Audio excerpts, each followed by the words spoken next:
ഇന്നത്തെ മീൻ ഇതൊക്കെയാണ് കേട്ടോ. 3 സൈസ് ഉണ്ട്. ഒന്ന് ശീലാവ്, കൊഴിയാള, ചെറിയ ചൂരക്കുട്ടി. അപ്പോൾ ശീലാവും അതുപോലെ കൊഴിയാളയെന്ന് കുറച്ചും കൂടെയൊക്കെ എടുത്തിട്ട് ഇന്നത്തെ ആവശ്യത്തിന് കറി വെക്കാനായിട്ട് പോവുകയാണേ. ഈ ശീലാവ് എന്ന് പറയുന്നത് ഈ മീനുണ്ടല്ലോ, അധികം വേസ്റ്റ് ഒന്നും ഇല്ലാത്തൊരു മീനാണ് കേട്ടോ. ചെതമ്പലൊന്നുമില്ല. അപ്പോൾ അതൊക്കെ വെട്ടിക്കഴുകി ഞാൻ കൊണ്ടുവന്നിട്ടുണ്ട്. അത് തേങ്ങ അരച്ച് പരപരാ വെക്കണം കേട്ടോ. പരപര എന്ന് പറയുന്നത് അധികം അരഞ്ഞു പോകാതിരിക്കാൻ ഞങ്ങളെ നാട്ടിൽ പറയുന്നതാണ് കേട്ടോ. അപ്പോൾ അതിനരപ്പൊക്കെ കൂട്ടി കഴുകി മീനൊക്കെ കൊണ്ടുവന്ന് അതിലേക്ക് ഇട്ട് കറി സെറ്റാക്കി അടുപ്പിലോട്ടാക്കി കൊടുത്തിട്ടുണ്ട്. പിന്നെ കുറച്ച് മീനൊക്കെ വരഞ്ഞു വെച്ചിട്ടുണ്ട് കേട്ടോ. അതിലേക്ക് പൊരിച്ചെടുക്കാനായിട്ട് കുറച്ച് മസാലയൊക്കെ നമ്മൾ എണ്ണയിലൊക്കെ ഒന്ന് പുരട്ടിയെടുക്കുന്നുണ്ട്. അതും കൂടി മസാല തേച്ച് കുറച്ച് അങ്ങോട്ട് മാറ്റി വെക്കണം. എന്നിട്ട് കുറച്ച് കൊഴിയാള പുളിമുളകും വെക്കാനായിട്ട് പോവാണ്.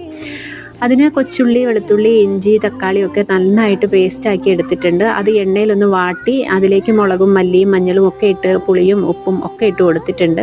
ഇതിനിടയ്ക്ക് അവിയൽ റെഡിയാക്കിയിട്ടുണ്ടായിരുന്നു, അതുപോലെ മീൻ പൊരിച്ചിട്ടുണ്ടായിരുന്നു. അപ്പോൾ ഇത്രയേ ഉള്ളൂ കേട്ടോ.